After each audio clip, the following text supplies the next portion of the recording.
What's going on, everyone, and welcome back to another episode of Today in Ace Combat. Today is September 19th, and back in 2004, Operation Umbrella, aka Mission 1 Sitting Duck in Ace Combat 4 took place today. It's AWAC Sky Eye's birthday today. Close off the fucking airspace. Okay, seriously, let's just talk about this mission first. Just to give some backstory, Stonehenge assault failed, ISAF lost important bases, evacuated to North Point to make it their new HQ. Erusia then sent out some bombers to blow up Allen Fort Air Base, which brings us here. Some Erusian agents destroyed ISAF's radar warning system, which allowed 6 Tu-95 Bear bombers and escort fighters to enter unnoticed. Operation Umbrella was a defensive response to Erusia attempting to finish off ISAF's remaining bases. This is Mobius 1's first known operation, aka the GOAT of Strange Reel. ISAF fighters responded as soon as they could, while Erusian bombers were already taking action on Newfield Island. For those of you that don't know, Newfield Island is located on the northeast coast of Usia, southwest of North Point. Mobius 1 then began to take out the escort pilots and bombers one by one as the Mobius squadron watched in awe. Some remaining bombers were able to get a few bombs off on Allen Fort Air Force Base, but were taken out just in time. The aftermath was not anything too detrimental, but no permanent damage was done. This showed that ISAF had a special weapon and wasn't going down that easy, and thus began their retaliation. Also, in other news, back in 2005, Operation Autumn Thunder, aka Mission 17, Siege of Farbanti in Ace Combat 4 took place today. Just a little bit of backstory: after obliterating Erusia's final defense, they retreated back to their capital for extra help. Instead of taking the L like every country probably would have, they attempted to hold on ISAF in order to complete Megalith's final operations. To prevent this, ISAF would have to completely wipe them out. This is one of ISAF's final operations in the Continental War, and their objective was to take over Farbanti, which is Erusia's capital, and capture their HQ to force Erusia to surrender. ISAF threw out all of the guns here, ground, naval, and air forces. They were all kind of doing their thing. Mobius 1 helped with air support for ground forces since they were having some trouble against a large fleet of enemies. He also swept away Erusia's naval forces by the waterways and bombed the Johnson Memorial Bridge. This cut off enemy reinforcements' biggest entry to the city. ISAF finally had an upper hand. Things were working out. Erusian forces moved to protect their headquarters, and high-ranked officials attempted to escape through helicopters, but were intercepted by ISAF. This was a huge blow to their military, and thus the mission update of the century happens. Yellow Squadron enters the airspace. Sky Eye moved Mobius 1 immediately towards them, and it was go time. Mobius 1 shot them down one by one, or he just used the XMAAs and took them out all at once. Notably, Yellow 13, aka Yellow Squadron's leader, aka the infamous villain, not really villain of the story, is shot down and killed. ISAF ground forces capture Erusia's HQ and calls for them to surrender. It was looking bright for ISAF, but they didn't win so easily. They lost a ton of allies in the process due to KIA. Also in today, back in 2019, Operation Giant Step, aka Mission 15 Battle for Farbanti in Ace Combat 7 took place. Little bit of backstory: Osea safely secured the Erusian base in Cape Rainy, allowing them to move to one of the biggest turning points in the Lighthouse War, Farbanti. There are big differences here from 14 years ago.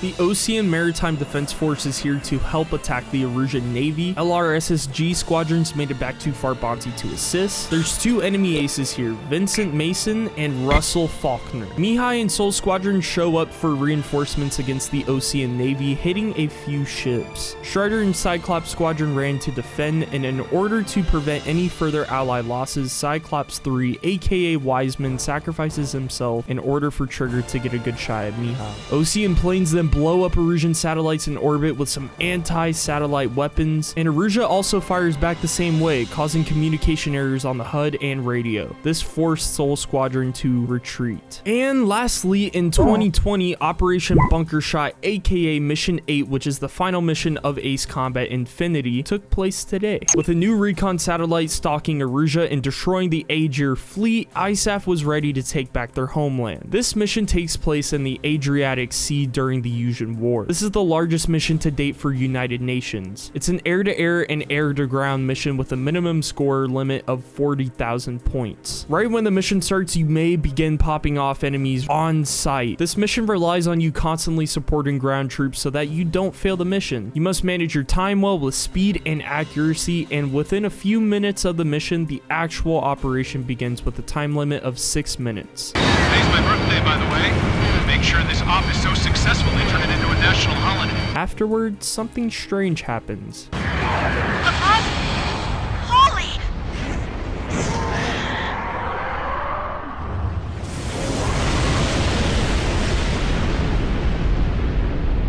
Whoa, what the hell's going on? Landing Team 2 wiped out. What happened? Give me a damage report. Do you copy? All arrow blades, report! Landing Team 2 was wiped out by an unknown burning object from the sky. Collins, Burtz, and AWACS all leave it up to Goodfellow to make a decision on the future of the operation. Retreat or continue the mission as planned? Goodfellow responds with, All units, continue with the operation. We can't have it end like this. while providing air support for Allied ground troops, taking out howitzers, enemy aircraft, bombers, and bombing the enemy fortress, the mission is over. Thus ends the game with an interesting briefing about the Erusian secret weapon, OLDS. It's part of what they call the Shattered Skies Project. It was created in order to keep the Ulysses fragments away from the geosynchronous orbit range. But Werna R&D secretly used the system to help them deploy a tactical weapon. The system uses lasers fired from satellites to vaporize the surface of orbital matter, using the resulting thrust to change its orbit. Instead of readjusting orbits to keep the Earth safe, they've rejiggered it to send the fragments crashing to the surface in the area of their choice. They still haven't fully analyzed the effect of these orbital strikes. I doubt it's very accurate as a weapon yet. However, in theory at least, ULDS can be used to attack anywhere across the entire planet. We have Ulysses Part 2 on our hands here.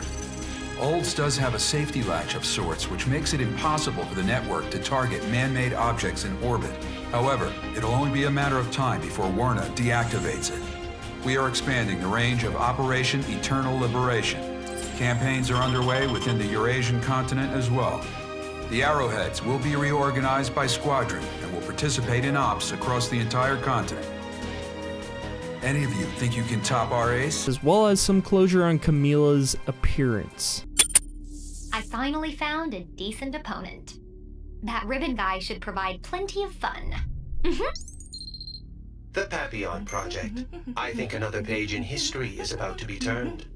Is there any way to solve the lag issues with data transfer, though? I'm sure you must feel cramped here.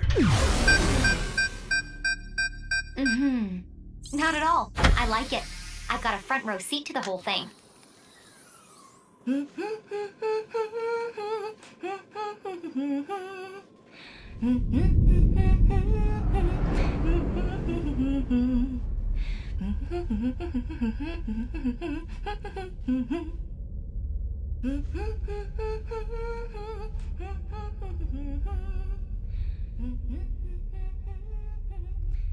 Alrighty everyone, that's going to be it for today's episode of Today in Ace Combat. I want to know in the comment section below, out of all of these missions that I presented to you today, what is your favorite mission? Personally, mine's going to be Siege of Farbanti from Ace Combat 4. First and foremost, this is one of the most extreme and emotional missions I think that Ace Combat has included. Obviously, there's a lot of other stuff out there, but between these four, I feel like me personally, this one gets me the most. It's so bittersweet because although Yellow 13 is fighting for the enemy team, you really don't want to kill him. He's not really a villain, although he's kind of projected to be one because, well, he's the enemy. But the man was developing relationships with a lot of the hometown civilians and a lot of his comrades. And I don't think he was a bad guy whatsoever. I just think that he was playing for the wrong side and got dealt with a bad hand of cards. But you know, so be it. I mean, this by far is one of the best missions I played. If you guys want to stay updated on the channel, make sure to follow me on Instagram and Twitter, as well as join the Discord. The link is in the description down below. If you haven't already, please subscribe to the channel. It really means a lot to me, and this will help you stay updated on the future Today in Ace Combat episodes. Guys, you have been absolutely fucking killing it. I know I say it every single day, every single episode, but seriously, you guys have been blowing the series out of the water. I was just talking to my friends about this the other day, and I think it's absolutely incredible just how much you guys have been enjoying this ever since the start, and it really means the world to me. me. I mean, seriously, I never thought that I would ever get this far. All right, I'm gonna go ahead and get out of here. I've rambled on enough. I love you guys so much. Thank you all so much for watching today's video, and of course, as always, I will see you all in solitary.